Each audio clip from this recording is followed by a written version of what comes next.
Happy Tuesday, Dog Nation. Welcome into DawgNation Daily, the daily podcast for Georgia Bulldogs fans, presented today by Engineered Solutions of Georgia. Happy to have you with us. Busy show coming up.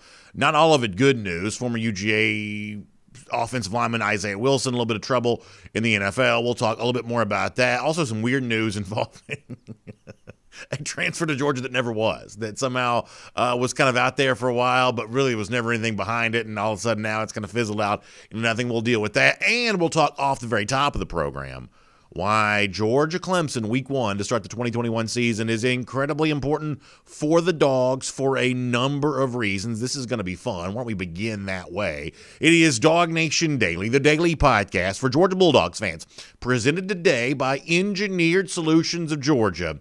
And it begins right now. Today's episode of DawgNation Daily is brought to you by Engineered Solutions of Georgia. Dial 678-ESOG now for a solution to your foundation and waterproofing problems.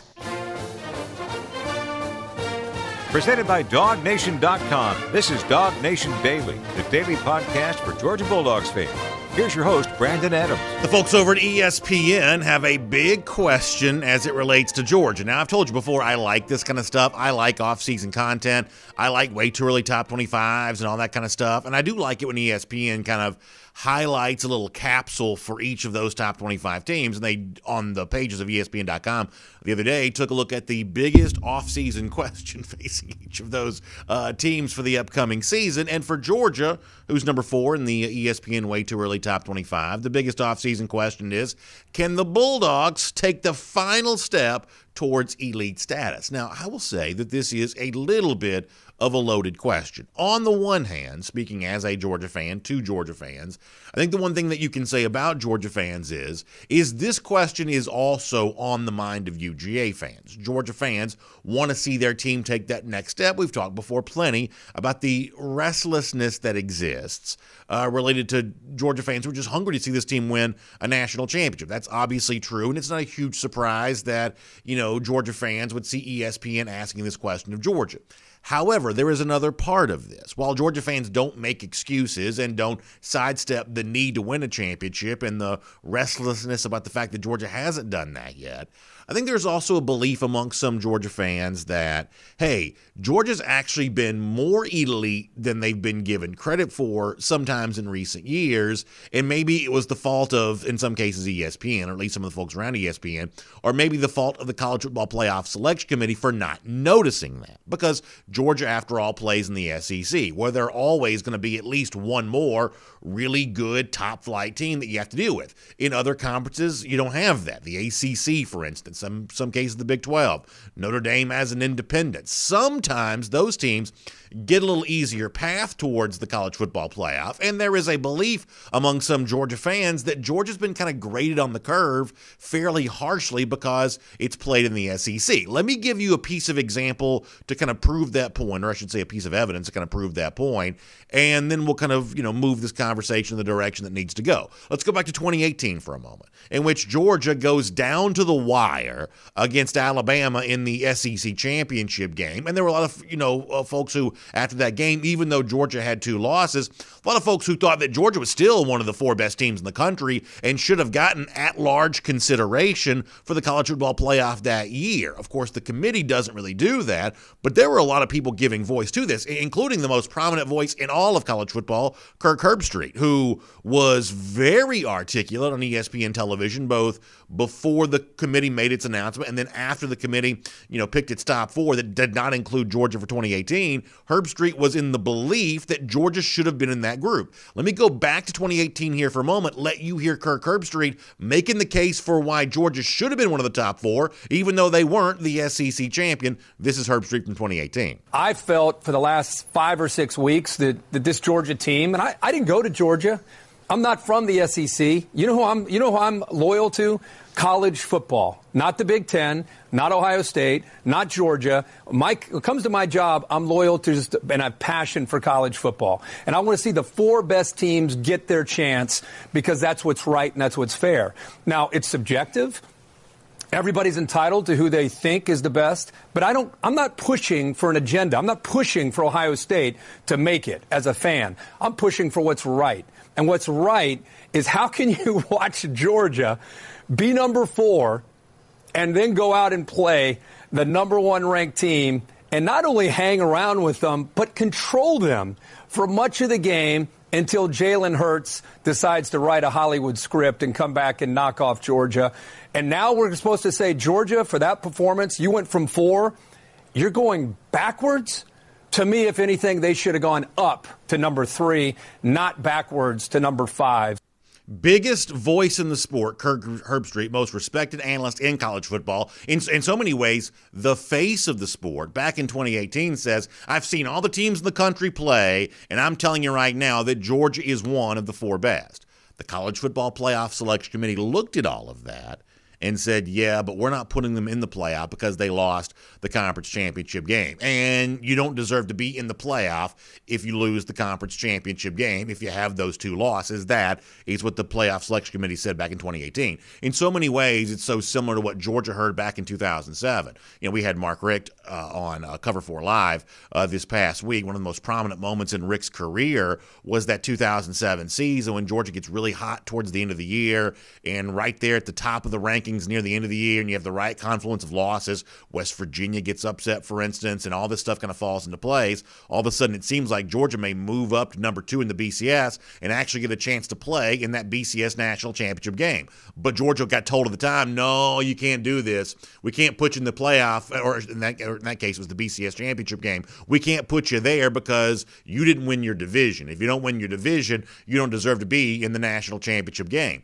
That's what Georgia got told in 2007. Yet, lo and behold, 4 years later in 2011, Alabama played in the BCS title game without winning its division and did the same thing again in 2017. Somehow, and this is where Georgia fans, I think, have a little bit of a right to get a little irritated with the prevailing narrative sometime in college football. That Georgia gets told one thing one year, and a couple years later, the entirety of the rules, the unwritten rules, have seemingly changed. Georgia got told in 2007, nah, you can't play for the national championship because you don't win your division. Alabama 2011, we're actually going to change that unwritten rule, and it's fine for Bama to do that in 2011, but it wasn't fine for Georgia to do that in 2007. Same thing in 2018. Georgia missed the playoff because it lost its conference championship game. And the unwritten rule that kept them out was, I'm sorry, we can't put you in the playoff after you just lost a conference championship game.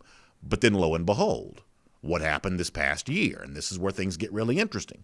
Notre Dame got selected for the college football playoff after having lost a conference championship game. So all of a sudden now the rules seem a little different. The same way that Georgia dealt with kind of a shifting scale of rules back 2007 to 2011, all of a sudden now we see kind of a shifting scale of rules here in modern college football as well. 2020, it was fine to make the college football playoff after having lost a conference championship game, whereas Georgia seemed unfairly, depending on your perspective, of course, but harshly graded after its very close, narrow loss to Alabama in what was a pretty thrilling game all the way around. So when ESPN asked the question of, can the Georgia Bulldogs take the final step towards elite status? Georgia actually has a great opportunity to do that this year. Because as Herbstreit said in the audio that you heard a moment ago, what if all these other teams in the country were having to judge themselves and measure themselves against Alabama? What if that was the measuring stick by which we determined if they were truly elite or not? Guess what? If not beating Alabama is the proof that you're not elite, then most of the country would fall prey to that. Georgia, because of its recruiting, because of its on-field performance, because of everything else it has going for it, is virtually better than 125, 126, 127 of the 130 teams that play FBS level college football. But the problem is Georgia doesn't get to play most of those teams.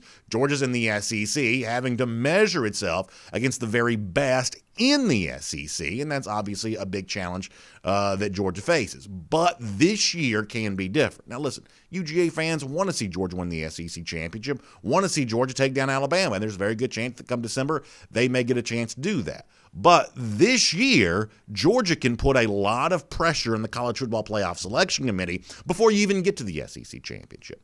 Because Georgia has had to measure itself against Alabama or LSU in 2019, one of these top-flight SEC teams. It hasn't gotten the benefit of measuring itself against a Clemson, one of the other teams we kind of see as a regular fixture in that playoff. But this year, Week 1, Georgia gets a chance to play Clemson. This year, Week 1, Georgia gets a chance to show what it, as a top-flight SEC team, can do against a program like Clemson. And if Georgia wins that game, Week 1, then all of a sudden the idea that the SEC may have at least 2 playoff-worthy teams all of a sudden that becomes a lot easier to conjure up. And listen, obviously Georgia fans don't want to concede the SEC championship, and as I said before, Georgia would have a very good chance of winning that game if these two teams were able to play. But by beating Clemson week 1, this huge national showdown, this game that Georgia fans have kind of craved for a long time, all of a sudden you can put pressure on the committee to acknowledge, yes, the best brand of football is played in the SEC. And whatever happens in the SEC West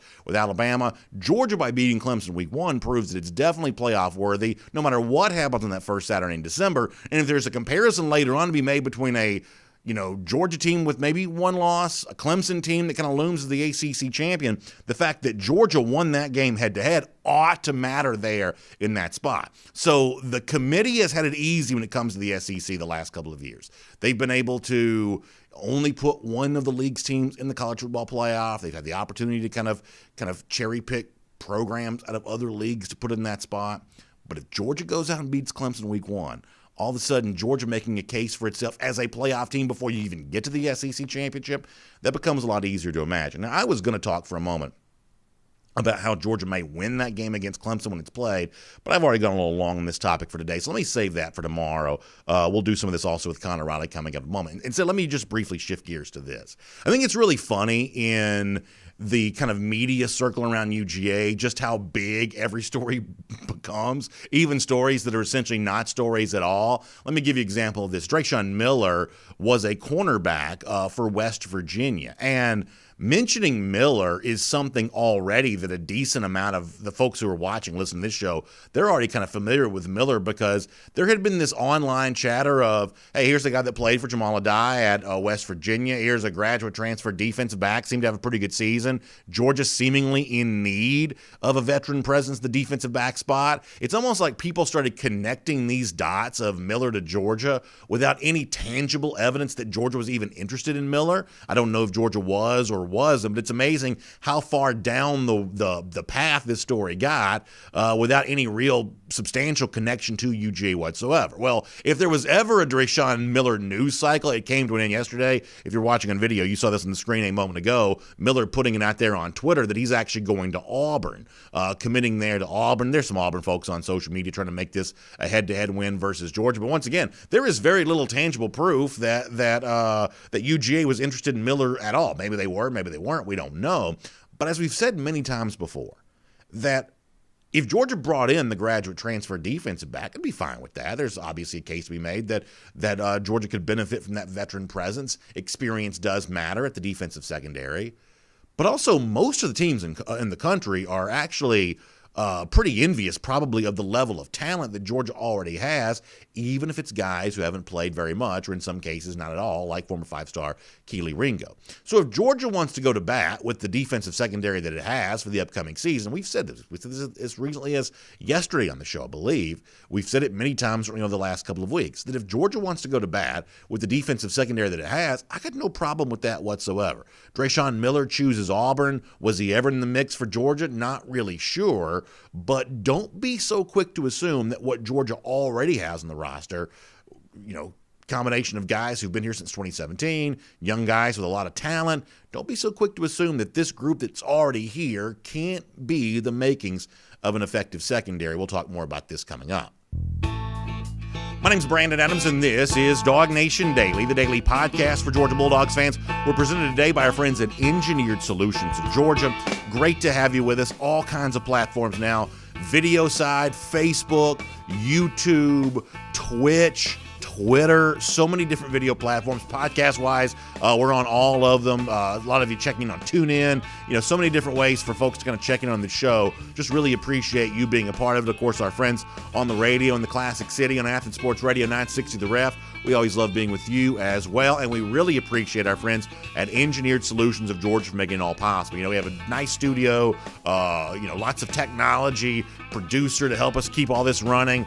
All of that could not be done if it wasn't for the folks in Engineered Solutions of Georgia that want to partner with us and help us distribute the show each and every day. So big thanks to them and a big invitation to all of you. If you're dealing with a waterproofing or foundation issue, and many of you as homeowners are, I know it's one of the things that probably gives you more angst than anything as a homeowner, but the biggest mistake you could make would be putting something like that off. Or another mistake would be to choose a company other than ESOG to do that for you. There are a lot of reasons why ESOG recommends itself. First of all, they're proud partners of UGA, and it's always fun to kind of support a company that supports UGA. That's fun to do with Engineered Solutions of Georgia. ESOG's been good friends of ours here on DawgNation Daily for a long time. They've also got 2 full-time engineers on staff. That means for those water spots you notice in your basement, crawl space, whatever else, or those cracks in your foundation that you know really need to be fixed, you can put someone smart to work for you to help get that done. They're also really easy to get in touch with. Simply dial 678-ESOG now.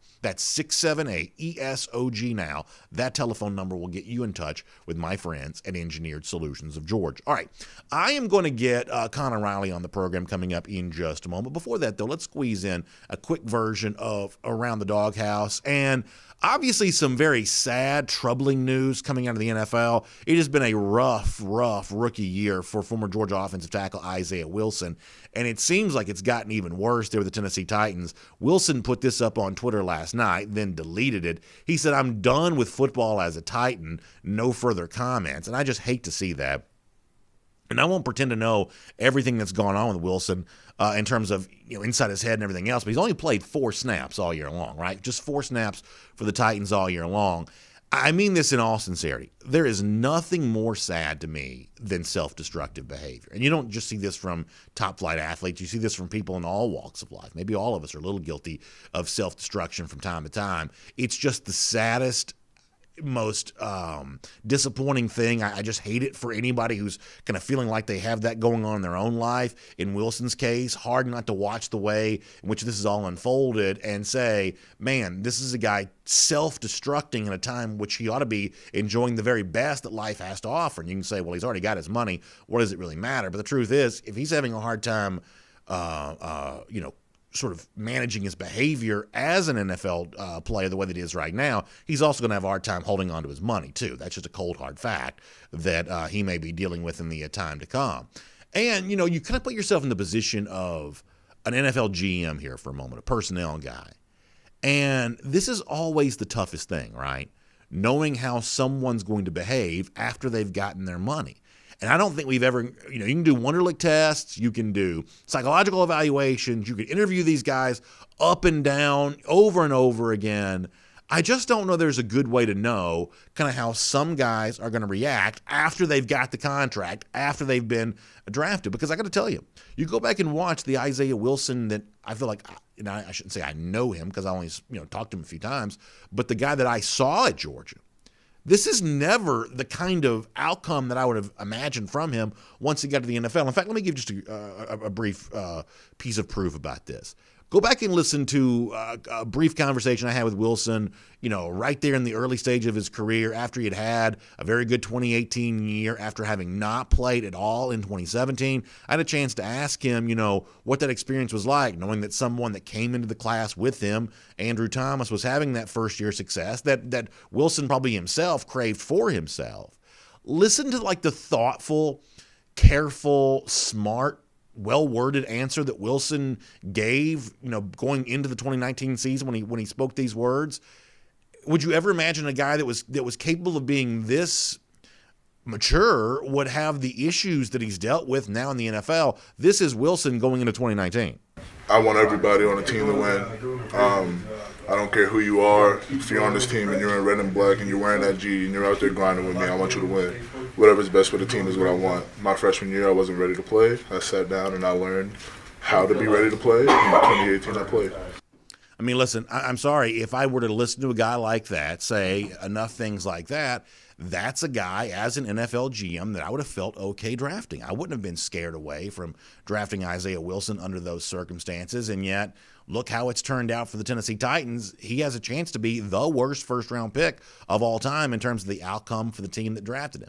I think it goes to show you that, first of all these draft picks are a little bit of a crapshoot, no matter what we want to say to the contrary, and there's a reason why probably this time of year a lot of these NFL GMs end up having a lot of sleepless nights. So all we can do is wish Wilson well, that he figures this out. I don't know that his time in Tennessee is going to be able to continue, nor do I know that he's ever going to get a chance to play anywhere else in the NFL, just given how weird all this has been. But obviously the talent that is there, and if he can figure out what has troubled him to this point, then maybe he has a chance to still figure all of that out. It's a sad thing to see because Wilson was a guy that I loved cheering for here at UGA. We'll make that around the doghouse. And before we bring on Connor Riley, let me also give a big shout out to my friends at Marlows Tavern for a great event they have going on right now, the Bayou and Bourbon event. This is a taste of the Big Easy, the Mardi Gras style, food that Louisiana's famous for, coming to your local Marlows Tavern right there. Chef John Metz has carefully curated all these menu items, and they have really put a great spin on all of this, whether it's the roasted chicken and shrimp gumbo, which sounds amazing,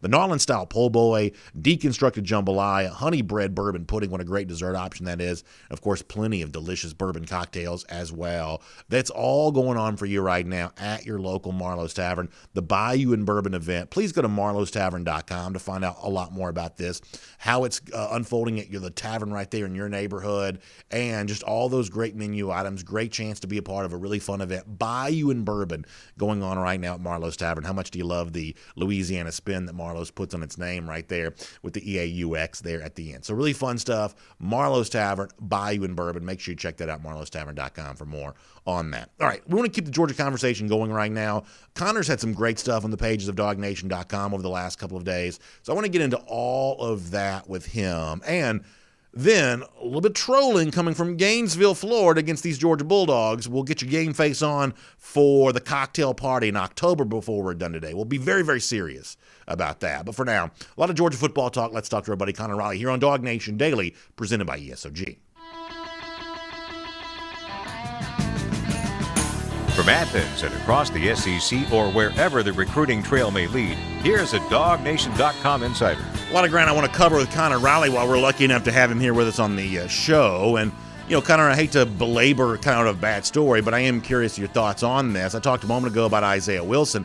This is not a guy that I would have expected to just flame out the way that he has in the NFL. And, listen, you got to call it like it is. This is a disastrous first year. There's a chance that he can, shake all of this off and still go on to have an NFL career. But he has clearly had a hard transition into professional life. And if you're an NFL GM, these are the kinds of things that just causes you to panic, I would guess, because all of this is just very hard to see coming. Yeah, the really telling comment for me, John Robinson, the Titans general manager last week, said, this is not the player that we evaluated. No. And it's one of those things where it sort of feels like getting to the NFL was the destination for Isaiah Wilson, and once he got there, he felt that he had made it, when the reality is getting to the NFL is a part of the process, and from there you only have to continue to work harder. And I think that's unfortunately what has not happened with Wilson here. He's gotten in a ton of trouble both on and off the field, bouncing in and off of the COVID list. He had a DUI. He was in an incident report about an off-campus party at Tennessee State. Again, played 4 plays his first year, right now his only year in the NFL. And I wouldn't be surprised if someone takes a flyer on him, just given the immense talent that he has. But I think, as you said, it's just a complete disaster in his first year as a Tennessee Titan. And I'm very comfortable saying this, although it may come across as harsh, that if he's having this much trouble managing his behavior, he's also going to have a hard time holding on to his money as well. It's just a fact. That's a lot of money. And at 21, 22 years old? Yeah, if you can't show up for work on time, then you're going to make some bad choices at other places as well. So I hate to see it for him. I like Isaiah Wilson. I'd love to see him shake all of this off. But, man, what a tough start to his NFL career here thus far. Let me transition to this, because I was going to do more of this on the show today. I just kind of ran out of time, and I think that you may have a piece coming on this at DawgNation.com as well. I talked before about the importance of the Georgia-Clemson game. It's a chance for Georgia to kind of establish itself as a top-flight, elite-level college team even before it gets to the SEC championship, and really putting pressure on the committee to treat Georgia the way that Notre Dame got treated last year as a possible at-large consideration, whether it wins the conference championship this upcoming year or not. I think all that's important. But it's also an interesting look at kind of how Georgia wins that game against Clemson. I referenced the ESPN story before about the big question related to Georgia, and they had some interesting things to say about that big question related to Clemson. It's something you and I have also talked about a good bit in the past here, that if you watch Clemson get manhandled by Ohio State in the college football playoff, you saw Tigers' offensive line that played terrible. Gave up 2 sacks, 5 tackles for loss. Travis Etienne could really get nothing going on the ground. And to me, that speaks to the opportunity that Georgia has when it faces Clemson as well. Georgia's front seven ought to be a strength of this team, whether it's rushing quarterbacks, whether it's stopping the run, whatever else. And if you really want to look, in my mind, at the formula for how you beat Clemson, I don't think you look much farther than that. Would you say that Georgia's defensive line is their best position group? I think there's a start the season. I think there's a very good chance that's true. Yes, I think it is. Well, knowing what we know about Clemson, you look at that Ohio State loss. You even look at the loss to Notre Dame last year when they didn't have Trevor Lawrence, who they're not going to have against Georgia on September 4th. Travis Etienne only had, I think, 23 rushing yards in that loss to Notre Dame. When you're able to sort of shut off the faucet when it comes to running the ball for Clemson and make them one-dimensional, it's very hard to win, not just for Clemson, but for anybody. And bringing back a guy like Jordan Davis, Julian Rochester, Devontae Wyatt, Trayvon Walker, and Jalen Carter taking on bigger roles, there is a path to victory that you can see here, and it really comes with Georgia's defensive line just outplaying Clemson's offensive line. Now, on the other side of the coin, it's sort of the same thing with Clemson's defensive line when it comes to Georgia's offensive line, because I've talked about before the questions that you have there. Yeah. And Clemson's defensive line, in my opinion, is every bit as good as what Georgia's defensive line will be. So it's a really interesting matchup, and whoever's defensive line I think plays better in that game is going to go a long way towards winning and probably getting into the college football playoff. Yeah, I think that's really interesting. And I went back and looked at the box score, like the play-by-play, chart for that Clemson-Ohio State game. And I don't remember the exact number, but it was so interesting how many of the Clemson drives, they had a lot of threes and out that day,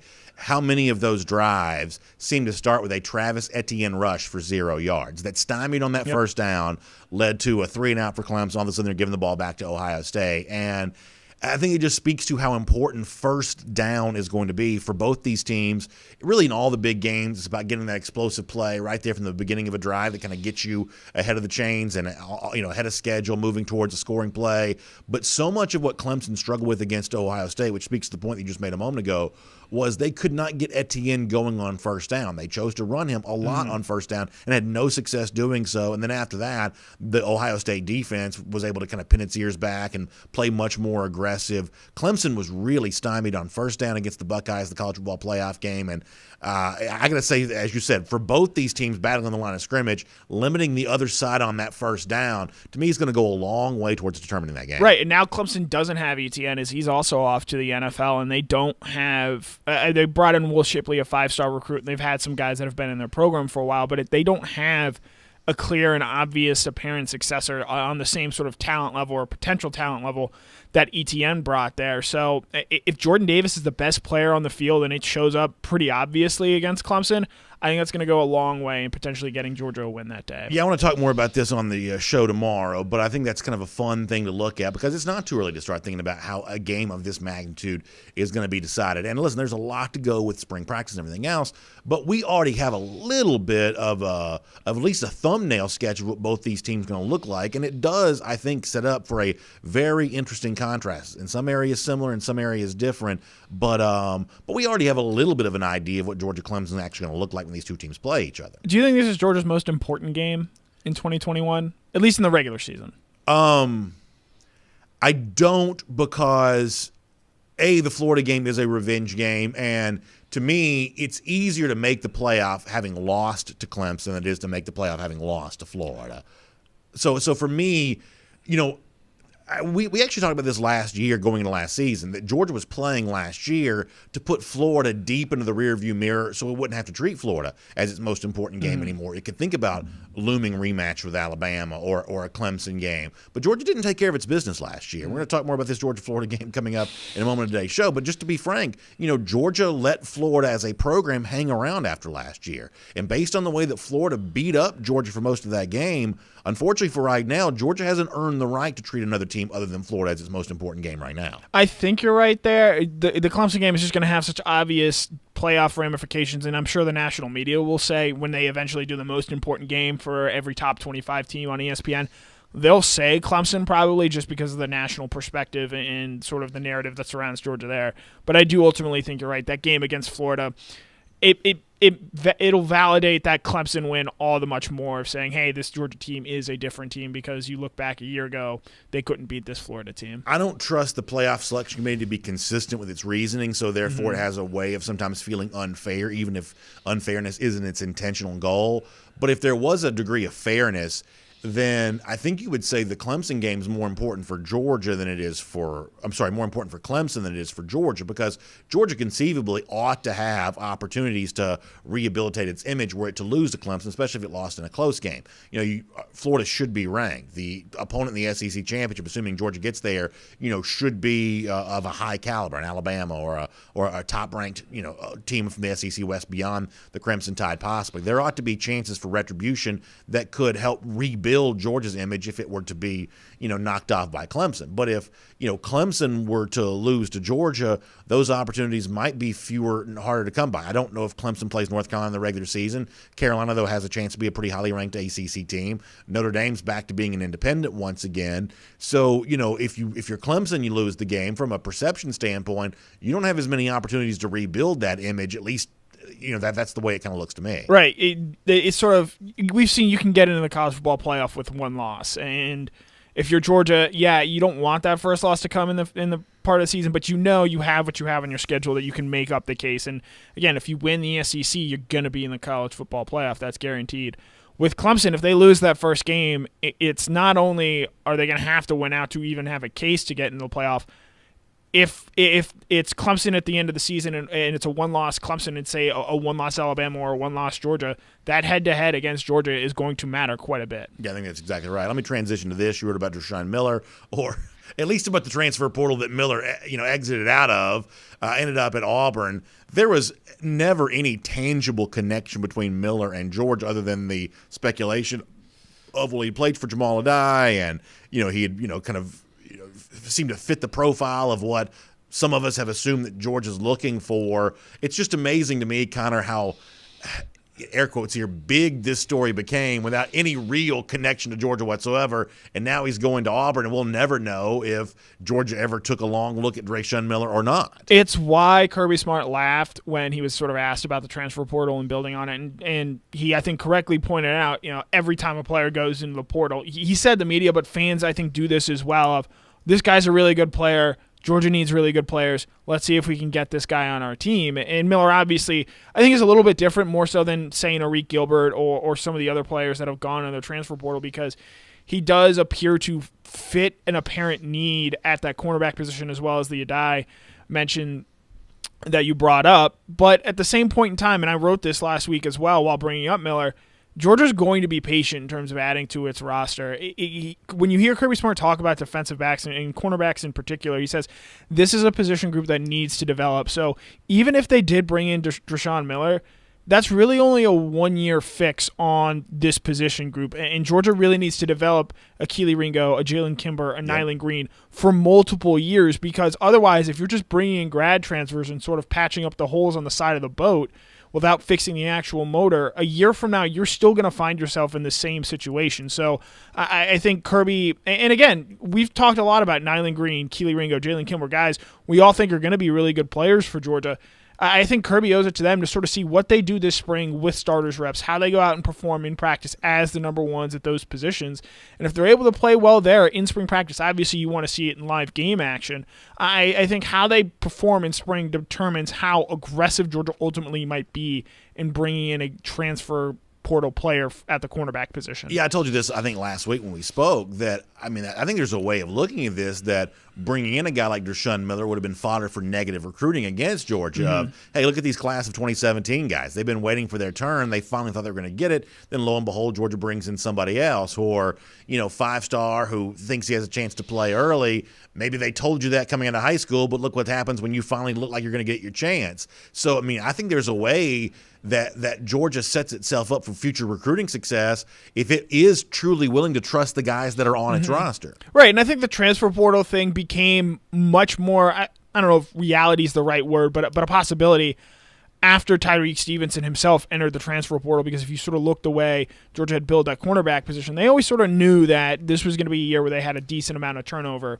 And I believe that if Stevenson is still here and ultimately not lured away by the allures of home and the possibility of playing right away there, I think we're talking about this cornerback position a lot differently, where, yes, you don't have the experience, but you feel really comfortable about the guys that you had back in there. And I think Stevenson leaving may have led more people to looking into that transfer, myself included, into that transfer portal as a way to sort of bolster this position once again. This is just my opinion, speculation, of course, but it would not surprise me, even after all of this, though, post-spring practice when a new crop of names may enter in, that Georgia may still do some shopping in the portal. I mean, obviously Kirby's always looking for every opportunity he can make to make the roster better, so I wouldn't exactly close the book on Georgia taking a grad transfer, but there is a part of me that hopes they don't. Right, yeah. It's you got to weigh both options here. If you're bringing in a grad transfer, that means one of the really talented cornerback prospects we just talked about probably isn't playing a whole lot. You look last year at DJ Daniel, a guy who I think is going to be drafted in the NFL draft. He had a hard time getting on the field because Georgia just didn't really rotate its outside corners all that much over the course of a game. So it is opportunity cost, I believe, is the fancy economic term that you like to use. There's no such thing as a free lunch. Shout out Dr. Medwed, my old econ teacher in high school. If you are choosing this one thing, a grad transfer player, you are sacrificing the further development of these young cornerback prospects that Kirby Smart has already spoken about the importance of developing. I liked your story about the guys who had the most to gain from spring practice. I think that's a really interesting topic. And at the quarterback spot, you mentioned Carson Beck, which I do think is really interesting. Obviously, all of us expect JT Daniels to be treated like the entrenched starter. I believe that he should be. But that battle to be the number 2 quarterback, Beck, who's been here for a year, Brock Vandagriff, who comes in with sterling credentials.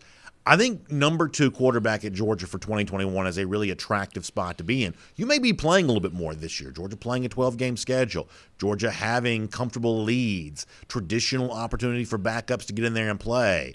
If you're the 2021 backup with, Daniels maybe expected to go on to the NFL after this year is done, you could be in a really nice spot for the start of the 2022 season. And the battle between Vandagriff and Beck, and with that in mind, I think is going to be really, really interesting. And I do believe that Carson deserves plenty of consideration there.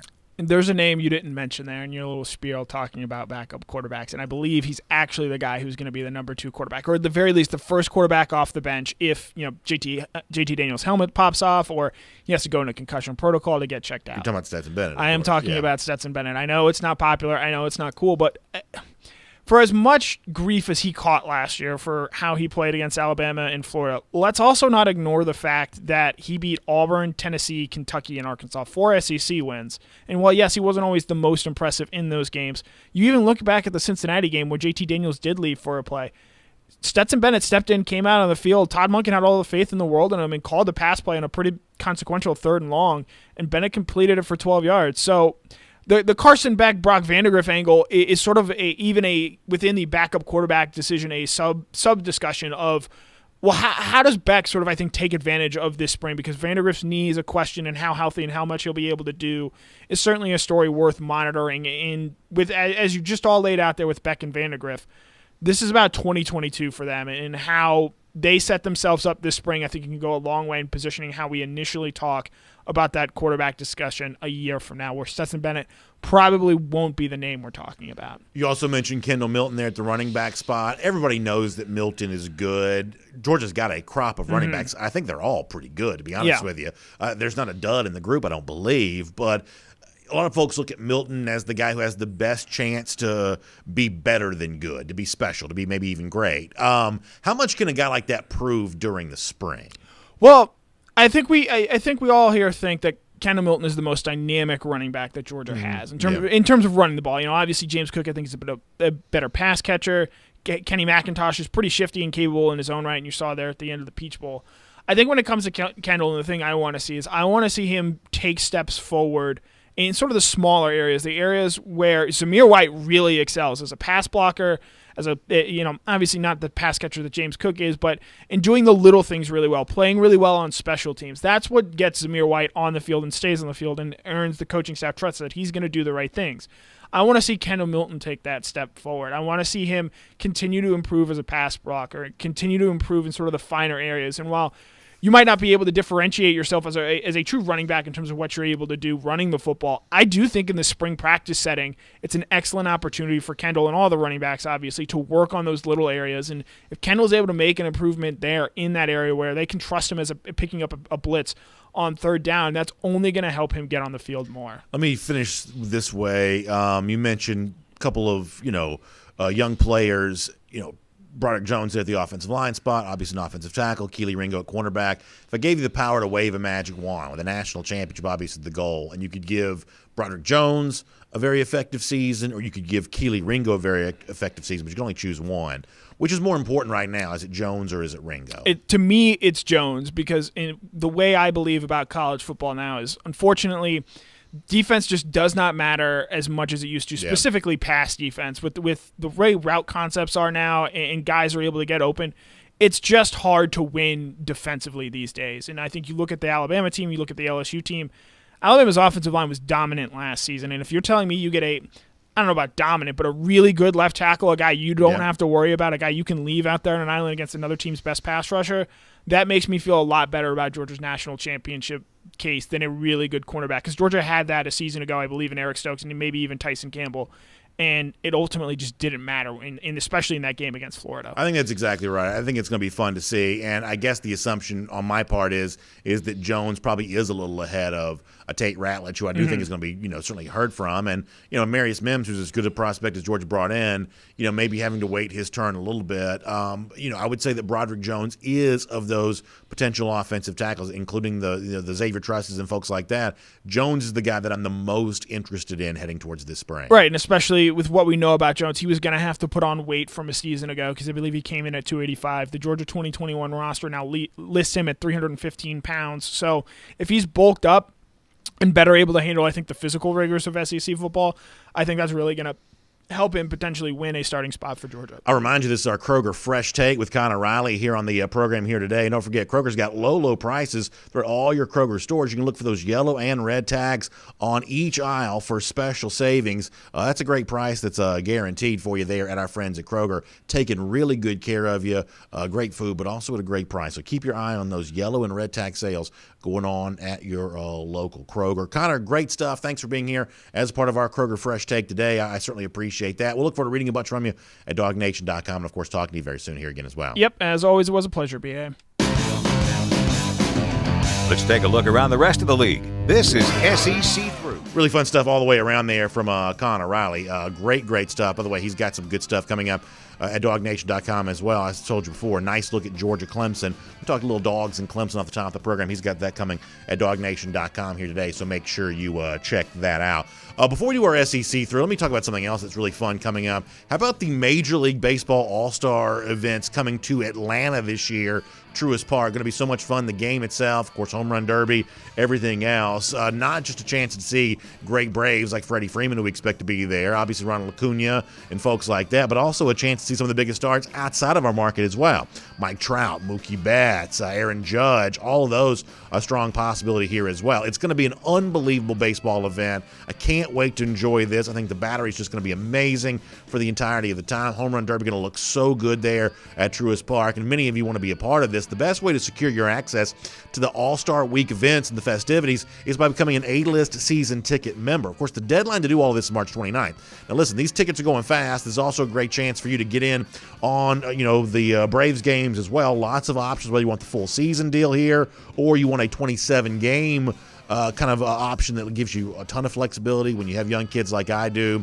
That flexibility to come to some games and figure out which ones work for you makes a lot of sense there as well. So a lot of incentives to become a Braves A-list member right now. You get a chance to watch a really fun Braves team make another run through the National League East, but you also get a chance to secure some All-Star Week tickets there as well. So please go to Braves.com/A-list to learn a lot more about that. That's Braves.com/A-list. All right. Honesty compels me to admit, and this is where I have to get very serious here for a moment, that there's some trolling going on down in Gainesville, Florida. All Florida fans having a great time. Great time. It all starts this way, innocently enough. You may remember Florida, who not capable of acquiring elite talent the traditional way through high school football recruiting, is forced to kind of cram, like you would do a kind of an all-night cram session for a test. Florida's kind of forced to kind of cram in the transfer portal, just trying to grab whatever sort of second chance U players they had a chance to get. One of those guys is DeMarcus Bowman, former Clemson running back. Well, Bowman now at Florida. Florida's started its spring practice. There's been a lot of video coming out of Florida spring practice, by the way. What must that be like? We don't get a ton of video when Georgia gets in the practice field. But anyway, the point here is that Bowman is seen running a wheel route. I think we may actually have some evidence of this. Yeah, Zach Goodall putting this out on Twitter. Anthony Richardson, who, by the way, I think has a chance to play some at quarterback for Florida, throwing the wheel route to DeMarcus Bowman. And, oh, my gosh, Florida fans having so much fun with that. Laughing about wheel routes in Georgia and mocking UGA for not being able to cover the wheel route when these two teams got together last November. And let's face it, that was true. Georgia had a hard time with that, and one of the main reasons that Georgia lost that game. But my reason for bringing this up is obviously not to troll Georgia fans. My reason for bringing this up is reminding you, and that's enough of that. I don't need to see any more of DeMarcus Bowman with the wheel route. We can take that down. My reason for bringing all this up is, if you don't have your game face on for Georgia-Florida, we'll do the Gator Hater countdown later on, 249 days from right now. But if you don't have your game face on for this as a Georgia fan, I don't know what you're doing. I don't know where your head is if you are not, as a fan, solely focused on shutting that bunch up down there in Gainesville. They are so proud of their 4-loss season. They think they're on top of the world because they beat Georgia. And the fact of the matter is they did beat UGA. But if you're a UGA fan, and certainly UGA itself, coaches, players, everything else, the time for revenge is nearly nigh. It is time to go back down there to Jacksonville and show Florida what is what. All the social media chatter yesterday, just go look at that tweet from Zach Goodall. All those responses from those Florida fans, just loving every minute of that. So revenge will be sweet for the Dogs come October. You better believe Eddie, the official mascot of DawgNation Daily, certainly believes that. Outside the SEC, there was interesting news yesterday. Notre Dame has announced that it will not participate in the upcoming EA Sports College Football video game until name, image, likeness concerns are alleviated. Notre Dame wants its players to get some sort of group licensing deal through all of this, and they're going to be slow to get involved in the project until all of that is figured out, which I'm obviously fine with. I don't mind players getting paid to be a part of this game. I just want everybody to be really, really careful here. A very interesting story out of California yesterday, some legislation that was announced at the state level, State California Assembly, with like onerous plans for college football that involved cap on coaches' salaries and cap on building expenditures, facilities enhancements, and all that kind of stuff that you just really see within the political wing of our country, politically minded people, both in the media and certainly elected officials. There is a certain stripe of person right now that has really decided to go to war against college football. And they're going to use everything at their disposal to try to harm this sport, whether it be name, image, and likeness or anything else that's been in the news over the course of the last year. So I don't mind Notre Dame holding out on this. I don't mind them, trying to, push for a name, image, likeness benefit for the players that'll be a part of this game, even though most players would be more than happy to see their name on the game without, getting anything for it. I don't mind them actually getting paid for that. But everybody at the top level of college football, whether it's Jack Swarbrick, the Notre Dame AD, or anybody else, just be really, really careful how you navigate these months ahead. And know this, there are people quietly working as an enemy, an adversary against you. They want to destroy the sport. They don't like the kinds of people who like college football, nor do they like the kinds of things that college football celebrates. So be very, very careful how you navigate this in the time to come.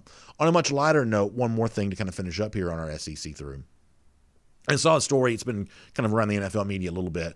So Devontae Smith, the Heisman Trophy winning great Alabama wide receiver, was asked which quarterback that he thought was better between his guy from 2018, Tua Tagovailoa, and also 2019, or the guy that he caught pass from in 2020, Mac Jones. And as the story goes, Devontae Smith did not hesitate to say that he thought that Mac Jones was the better quarterback between the two. Now, isn't this amazing? I don't really know what you take from this, but there was a time not too long ago that I think a lot of folks thought that Tua Tagovailoa was going to go down in history as one of the truly special names to ever play the quarterback position. I think a lot of folks thought it was kind of a given that he would eventually be viewed as an all-time great.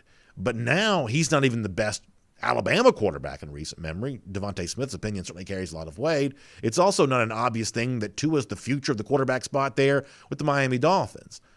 I guess the only thing you take from this is that we have a tendency to make up our mind on things really, really fast, only to find out later on that maybe we kind of rushed that decision. I'm talking about, those of us who give college football opinions, things like that, football opinions in general.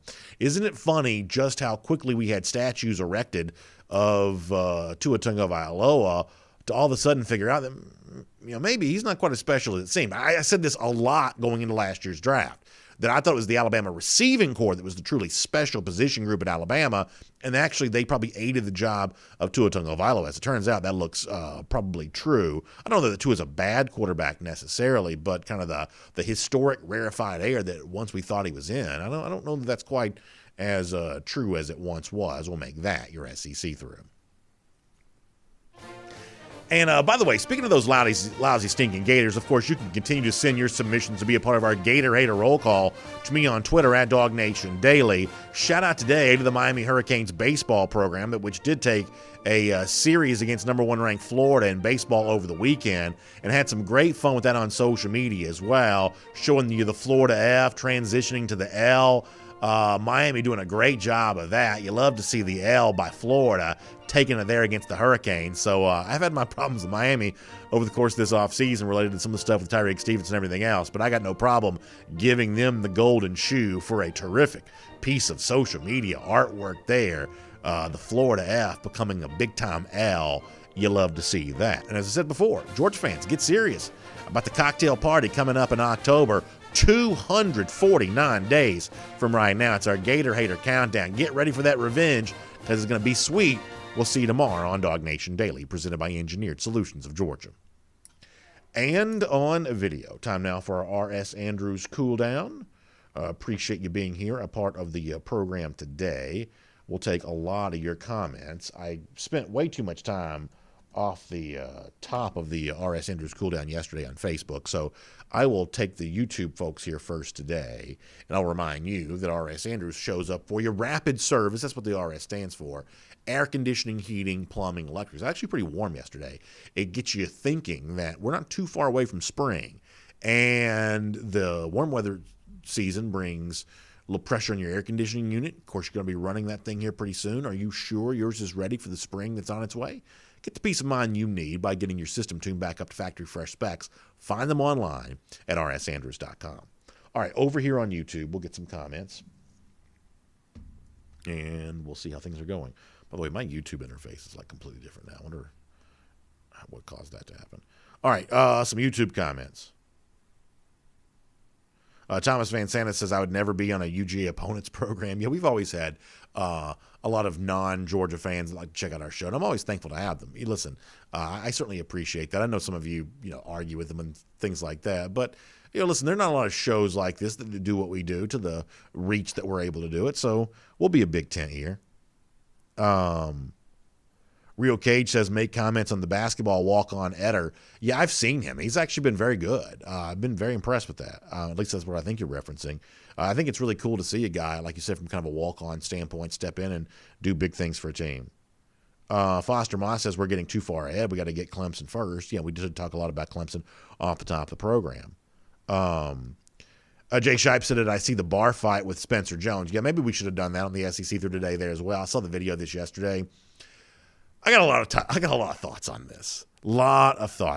I know some people are saying that the MMA guy is technically maybe guilty of like a serious criminal charge because it's like you used to hear growing up. It's like, I used to hear this about Bruce Lee, that his, hands and feet were considered deadly weapons. You used to hear that about people, that if the MMA guy is truly trained in combat, that it's against the law. I mean, first of all, it's against the law to hit anybody anyway, I guess. But it's like seriously against the law for a trained fighter to do that. I don't know if that's true or not.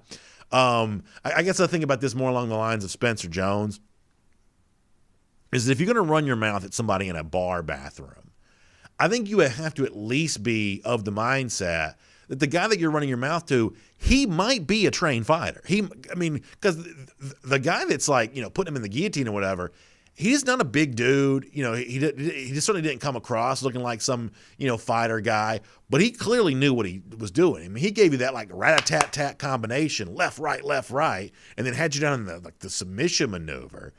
I mean, you just got to be really careful about running your mouth in a bar. You just got to be really, really careful. It was something to see. The whole notion, I mean, maybe this just goes to show you why I don't get a lot of bar fights, but the whole notion of like rolling around on the bathroom floor of a bar is about as gross as anything I've ever seen. Jones, the Oklahoma wide receiver, is probably lucky he didn't get hurt more than he did. You just got to be careful running your mouth. You just got to be really, really careful running your mouth. You got to be really, really careful about that. You also had like the second guy then kind of goes to work on the other guy, like it's like his tag team partner. And he essentially gives him a belly to back suplex, like right into the wall. Then you have the guy that kind of walks through it. Then after that, he's holding a beer. First of all, like I'm not the kind of person that would take a beer into a bathroom, typically speaking, but he kind of walks out, kind of holding his beer, and is like unbothered by the whole thing. The video is definitely worth your time to kind of check out and see. Although you just gotta be careful about this kind of stuff. Cody Ledoux says the fact they fought in the bathroom is just on another level.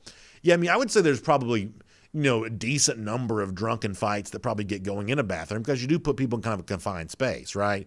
That's when, they're in the most confined space. DMart42 says he saw the video as well. He says that was the cleanest bathroom bar I've ever seen. Lucky that wasn't in Athens. Yeah. If you did that in an Athens bar, your danger might be related to more than just the punches that you were taking. For sure.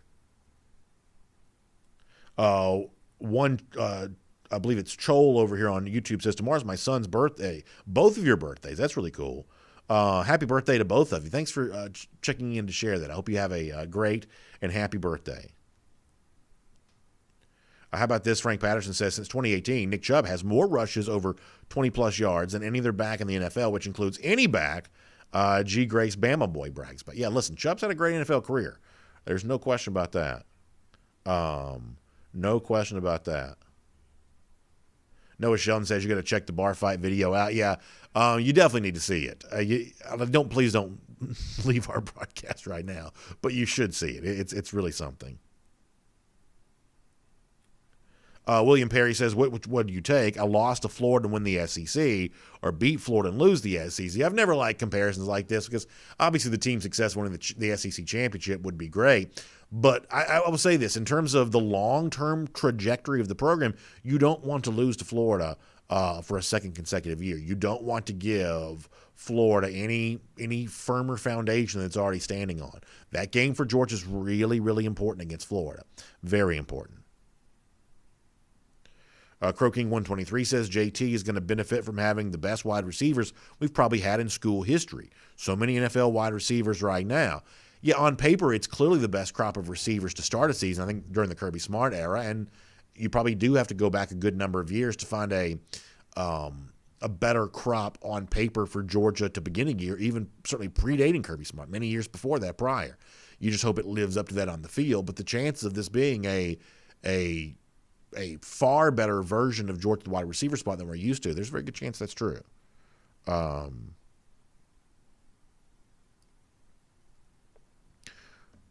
Johnny Lester says Missouri's the second best team in the East. A lot of Missouri chatter in our comment section. Maybe that ends up being true. Obviously, Florida's got some issues. No question about that.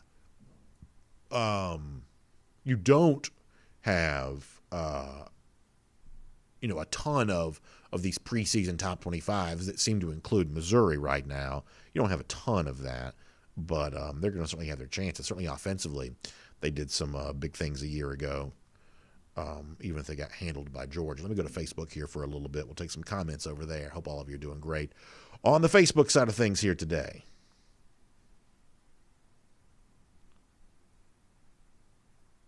Tennille Calvino says bathrooms have too much hardware.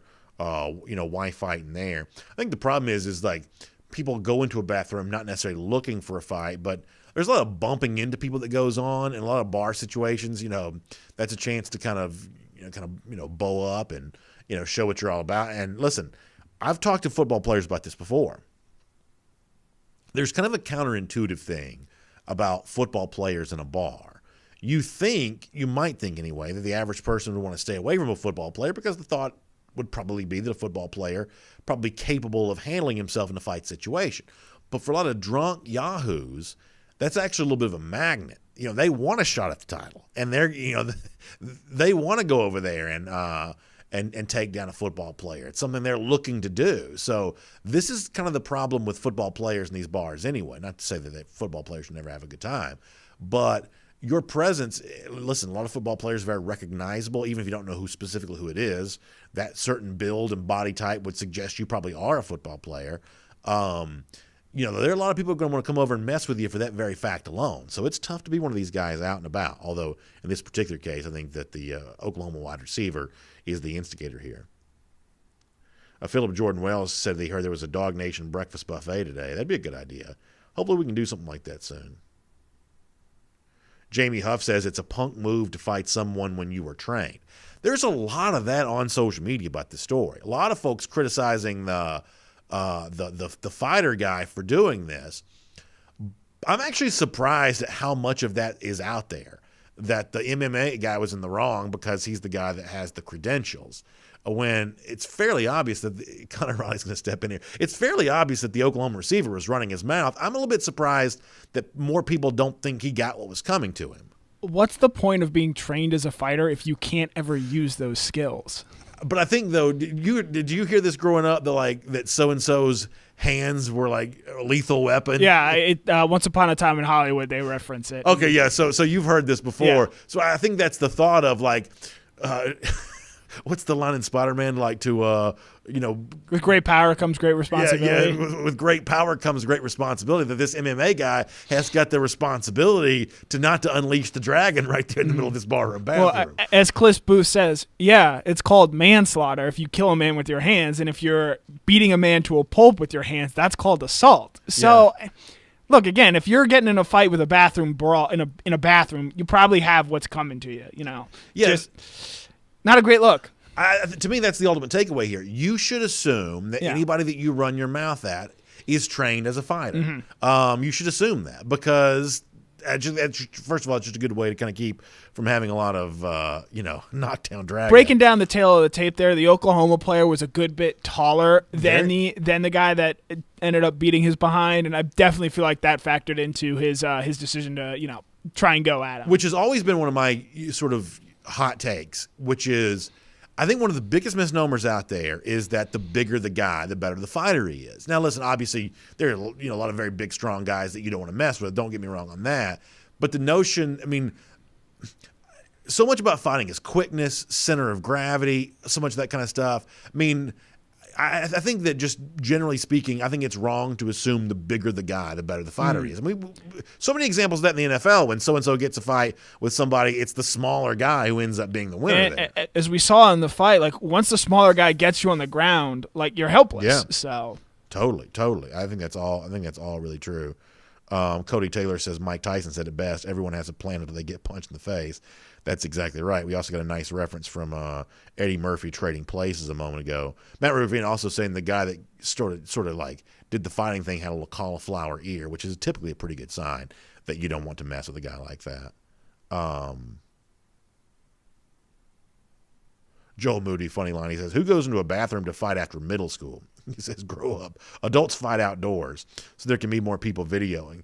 So you don't go viral or whatever. Yeah, there was a little bit of there was definitely kind of a, world star? Is that what the kids say these days? There was definitely a little bit of a world star vibe to this because there's a lot of commentary going on from people in the bathroom, which is always nice to see after all these years. There's still a lot of instigating going on. James Crump says, you do have a right to defend yourself. I would tell them I was skilled in fighting style, and if he proceeded, then he'll proceed to get a beat down. I would love to see a video of that. Somebody like just very matter-of-factly saying, hey, listen, I just want you to know I'm a skilled, trained fighter, and I'm going to give you one more chance to stop what you're saying. Otherwise, I'm going to be forced to utilize my skills. That would be a great video right there of someone very matter-of-factly explaining who this person had accidentally kind of ran their way into. Very funny stuff. Bruce Eklund says I'm brawl-wise. Maybe so. I'm probably pretty good at staying away from brawls, probably more than anything else. Hugh Nash says I used to like taking down bullies in my day. Good to know that. Good to know that. Kevin Cook says what happens in the bathroom stays in the bathroom. I guess not in the day of all this videoing. Dustin Williams laughing at me giving a World Star reference. Some of y'all think I'm older than I am. Jamie Huff says he could have killed him. To his credit, though, once he had him in the guillotine, he did let go. He did let go once he had him in the guillotine. So from that standpoint, he was at least, somewhat conciliatory. Crow King 123 says brawls are dumb and immature. I mean, it is crazy, like how 2 seconds worth of losing control like that can really cost you. I mean, this guy could have lost his eye. You worry about that with young people, right? It's like it's easy to kind of get all testosteroned up or whatever, and in a moment of sort of drunken rage, you kind of do something you regret. You would think, 2 seconds, how bad can something be? But in some cases, it's really bad. I mean, we see scary stories like this all the time.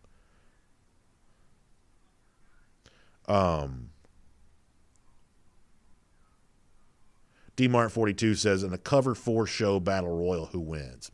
So here's what I'm going to tell you. It would not be me. But the one thing that that you got to understand about me, if we were forced to do that, I'm going to cheat. I'm going to use everything that I can. I'll pick up a pipe. I'll pick up a cinder block. I'll pick up whatever else. So if it's a true cover 4 battle royal the way you described, clearly I would not be the one that wins that. But I would be the one. I mean, what was that Ric Flair said? Dirtiest player in the game.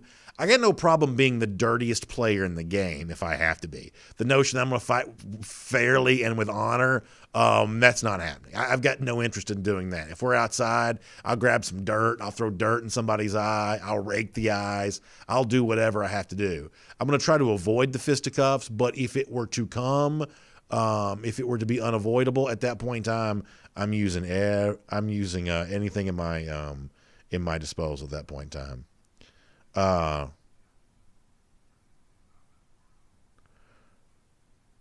Ronnie Hewitt says, can we get back to football? Yeah, we're getting ready to go anyway. Noah Sheldon says I should have joined WWE. If I was in the WWE, I'd be a little bit more like a heel manager, like a Jim Cornette or a Bobby Heenan. That's probably a little bit more of my thing to do. Matt Talley said I'd start hitting him with the golden shoe. Maybe I would. J.J. Dillon style.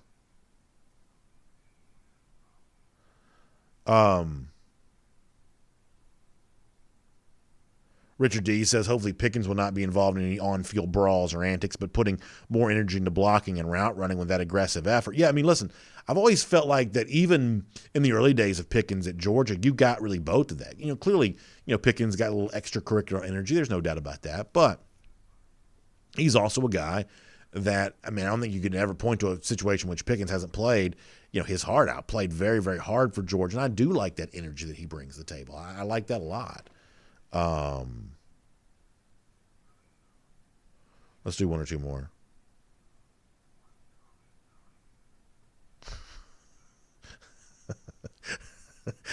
I'm going to leave that alone, Jay Shipes. I'm going to leave that one alone.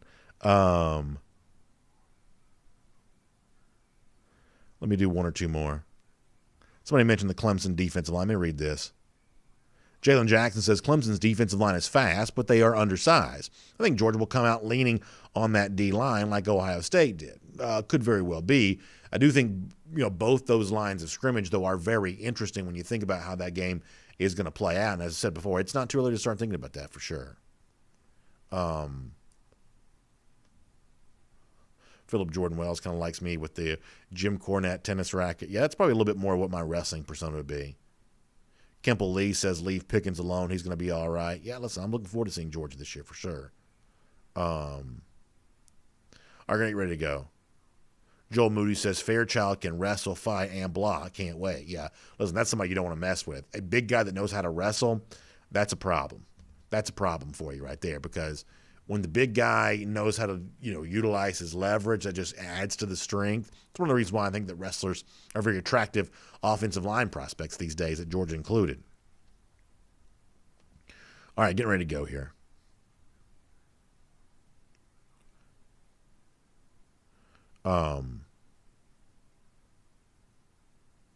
JC House says, I prefer Facebook way more than YouTube. I don't think that's true at all. I think our YouTube comments are often really, really fun. I feel like yesterday I did spend a little too much time on Facebook. Today I feel like I've done great with the YouTube stuff. Done great with that. Croaking123 says there's sometimes too much trolling. I will say that sometimes there is a lot of trolling, and I don't mind you guys going back and forth with each other, but in terms of, sometimes you have to scroll for a little bit to kind of find the real valuable comments. But listen, I'm happy that you guys love going back and forth with each other. I'm not complaining about that, but it is a little different sometimes.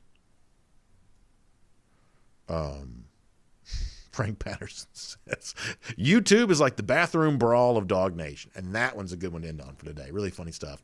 By the way, y'all check out the AJC, Atlanta News Now at AJC.com. Really, really important stuff going on there.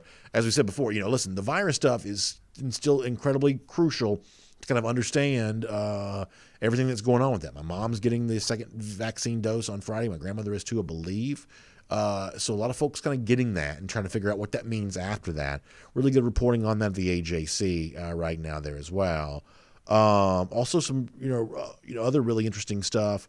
Learning more details about the AllStar game coming to Atlanta here in early March, the basketball AllStar game. Also trying to kind of keep folks out of the city of Atlanta for that. Trying to kind of remind people that it's supposed to be a made-for-TV event, and some stuff related to absentee voting, potential law changes in the state of Georgia as well. You can read all about that, Atlanta News Now at AJC.com. Thanks for being here for our R.S. Andrews Cool Down. Air conditioning, heating, plumbing, electric. You can trust R.S. Andrews to do all that for you. If your water heater goes out, in many cases, R.S. Andrews can replace it for you the same day. You just need to find them online at rsandrews.com. Have a great day. I'll see you back here tomorrow morning, 10 a.m. for DawgNation Daily, presented by Engineered Solutions of Georgia. I'll look forward to speaking to you then, everybody. For more DawgNation videos, check out youtube.com/DawgNation.